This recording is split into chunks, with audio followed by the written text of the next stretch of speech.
pentecostalismo deriva do protestantismo e é um movimento de renovação dentro do cristianismo que dá ênfase especial numa experiência direta e pessoal com Deus. O termo pentecostal é derivado de Pentecostes, um termo grego que descreve a festa judaica das semanas. Para os cristãos, esse evento comemora a descida do Espírito Santo sobre os seguidores de Jesus Cristo, como narrado em Atos capítulo 2. E, cumprindo-se o dia de Pentecostes, estavam todos concordantemente no mesmo lugar. E de repente, veio do céu um som, como de um vento veemente e impetuoso, e encheu toda a casa em que estavam assentados. E foram vistas por eles línguas repartidas, como que de fogo, as quais pousaram sobre cada um deles. E todos foram cheios do Espírito Santo, e começaram a falar noutras línguas, conforme o Espírito Santo lhes concedia que falassem. Mais ou menos no século XVII ou XVIII, na Inglaterra, grupos de mineiros extremamente explorados pela Revolução Industrial deram origem aos chamados Believers, ou, em português, crentes.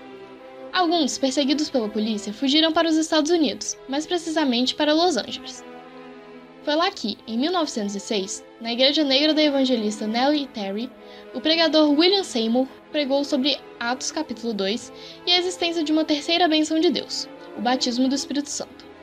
Nessa época, duas bênçãos eram reconhecidas: a justificação, um ato judicial de Deus no qual ele declara, com base na justiça de Jesus Cristo, que todas as reivindicações da lei são satisfeitas com vistas ao pecador.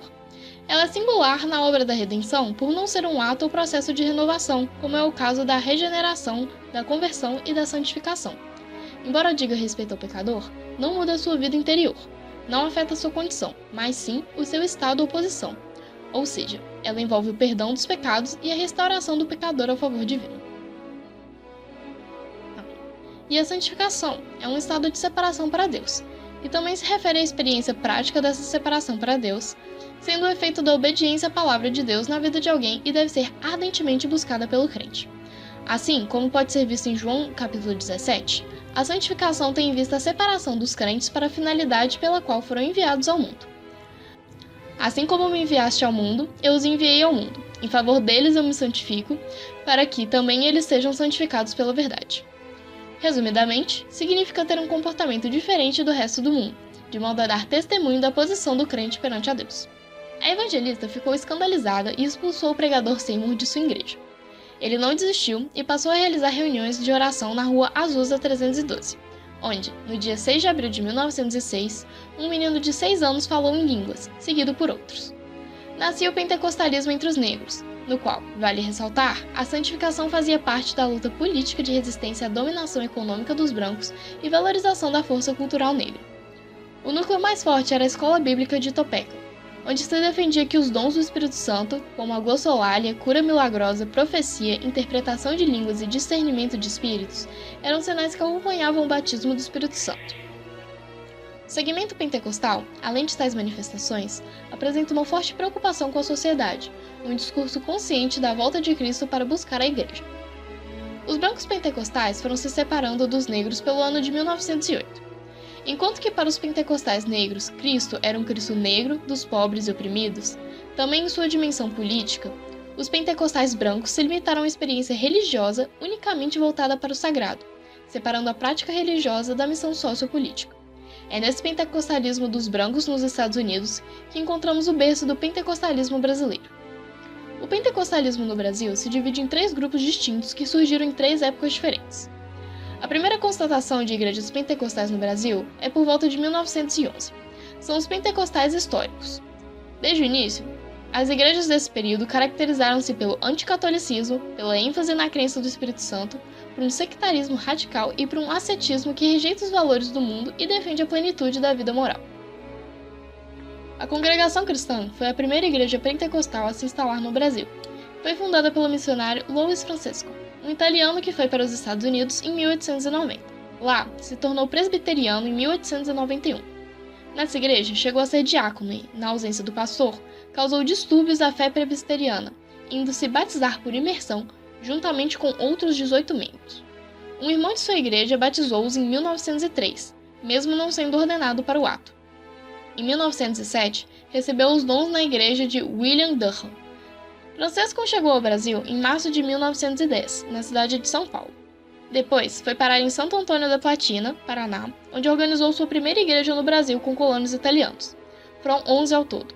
O crescimento dessa igreja foi tímido até meados dos anos 50. A partir dessa data, cresceu expressivamente. No sul e sudeste do país, muitas igrejas do interior que professavam a fé presbiteriana foram alvos de renovação por parte dos adeptos da congregação. Em 19 de novembro de 1910, chegaram ao Brasil 2 pastores. O primeiro era Gunnar Wingren, um ex-pastor batista que fora excluído do ministério pela Igreja Batista de Michigan.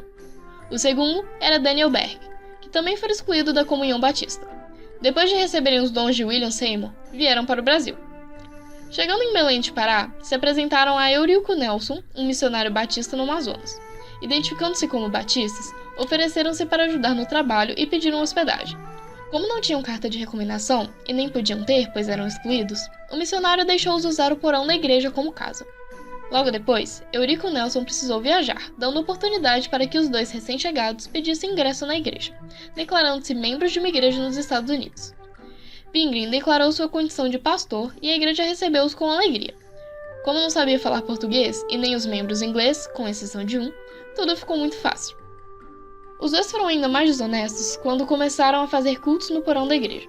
Só alguns membros eram convidados, e as reuniões começavam após o término dos cultos regulares da igreja. Nessas reuniões, havia estranhas línguas e estranhos ruídos. Alguns membros começaram a adotar as ideias dos falsos irmãos. Devido a alguns acontecimentos, porém, seus seguidores eles próprios foram excluídos. Em 1911, os 2 fundaram a Missão da Fé Apostólica, que posteriormente mudou de nome para Assembleia de Deus. Cresceram muito após a década de 50 e são hoje o maior grupo de pentecostais no Brasil, chegando a mais de 3 milhões de adeptos. A partir de 1950, multiplicou-se o número de denominações pentecostais. Esse fato deve-se principalmente pelas cruzadas nacionais de evangelização que percorreram todo o Brasil. Usavam-se tendas como templos improvisados e grandes anúncios nos rádios da época. Esse período é conhecido como a segunda geração de pentecostais.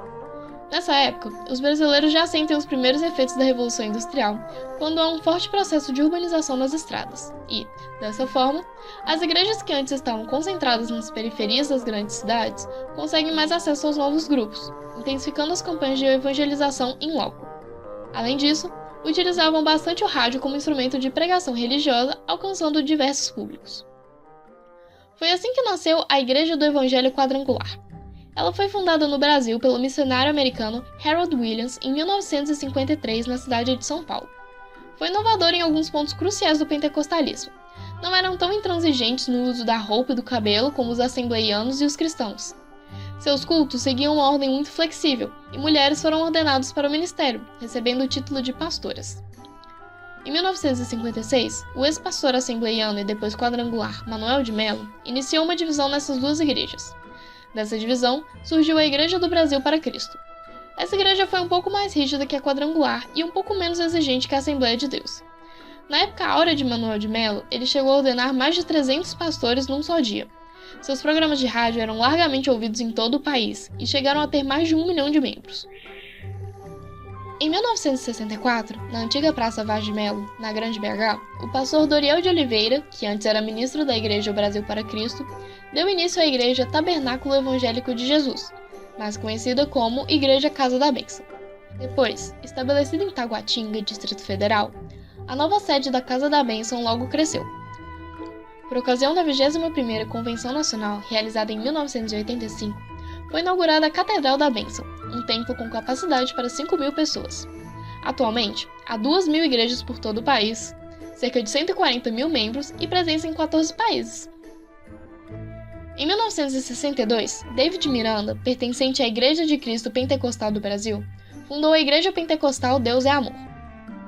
O auge do crescimento da Deus é Amor ocorreu nas décadas de 1980 e 1990, impulsionado por um forte avivamento evangélico pentecostal, da qual ela própria foi precursora, com grande ênfase na doutrina da justificação pela fé e na doutrina da santificação do espírito, alma e corpo, sendo manifestados sinais e prodígios através de curas divinas e libertações, nas quais paralíticos deixavam suas muletas e cadeiras de rodas, caroços cancerosos eram expelidos, homens sem língua falavam, e até defuntos eram ressuscitados pela oração do missionário David Miranda, juntamente com a igreja.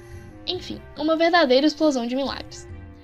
A Deus é Amor possui ainda um regulamento interno, o qual vem junto com a carteirinha de membro e que é o manual de conduta e ensinamentos para os membros batizados. Cada regra é amparada por versículos e contextos bíblicos. Por exemplo, constam dentre as orientações: não assistir programas de TV, não fazer tatuagem e não ingerir qualquer tipo de bebida alcoólica. Hoje, a Deus é Amor já possui mais de 22 mil igrejas pelo Brasil e está presente em 136 países em todo o mundo. Inclusive, foi incluído no calendário de eventos da cidade de São Paulo o dia 3 de junho como sendo o dia da Igreja Pentecostal Deus é Amor. Na década de 1970, surge uma vertente do evangelicalismo, conglomerando igrejas do movimento de renovação cristã. Essa vertente toma como base ideias do pentecostalismo e carismatismo americanos, porém, sem se tornar formalmente alinhada com nenhuma deles. Muitos grupos neopentecostais foram influenciados pela Bênção de Toronto em meados da década de 1990, sendo ela própria um fenômeno neopentecostal, que surgiu a partir do movimento Vineyard, no Canadá. Os fiéis neopentecostais acreditam na palavra pós-bíblica dos dons do Espírito Santo, incluindo glossolalia, cura e realização de profecias. Eles praticam a imposição de mãos buscando a atuação do Espírito Santo.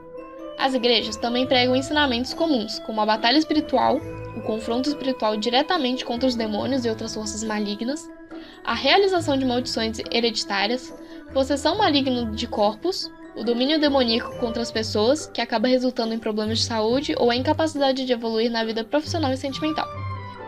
Inclusive, é o foco que as igrejas neopentecostais dão a esses ensinos e dons que as levam a ser fortemente criticados pelos demais movimentos protestantes. Segundo os críticos, o sucesso do movimento teria seu fundamento na pulverização teológica promovida por Mary Baker Eddy e depois por Essex William Kenyon, ao misturar o gnosticismo das religiões metafísicas com o cristianismo pentecostal. Além disso, os cultos neopentecostais possuem uma característica mais antropocêntrica. Utilizam intensamente a mídia eletrônica e aplicam técnicas de administração empresarial, com uso de marketing, planejamento estatístico, análise de resultados e etc. Algumas delas pregam a participação na política e a teologia da prosperidade, pela qual o cristão está destinado à prosperidade terrena, e rejeitam os tradicionais usos e costumes pentecostais. O neopentecostalismo constitui a vertente pentecostal mais influente e a que mais cresce. Os princípios e práticas neopentecostais são encontrados em muitas congregações independentes sem denominação. No Brasil, as igrejas com maior representação no movimento neopentecostal são Igreja Universal do Reino de Deus, Igreja Internacional da Graça de Deus, Igreja Renascer em Cristo, Igreja Batista Nacional, Igreja Fonte da Vida e de Adoração, Igreja Mundial do Poder de Deus, Comunidade Evangélica Sara Nossa Terra, Ministério Nova Jerusalém, Igreja Nacional do Senhor Jesus Cristo e o Ministério Internacional da Restauração. Essas igrejas realizam a prática do evangelismo midiático massivo. Para o sociólogo Ricardo Mariano, pesquisador da área de Sociologia da Religião, especialmente o movimento pentecostal no Brasil, as igrejas neopentecostais atestam a dessectarização com o ascetismo contracultural e a progressiva acomodação destes religiosos e suas denominações à sociedade e à cultura de consumo, sendo assim, uma capacidade de maleabilidade do neopentecostalismo contra as mudanças da sociedade. Então, é isso aí. Agora deu para entender um pouco mais dessas vertentes religiosas? Nós esperamos que sim.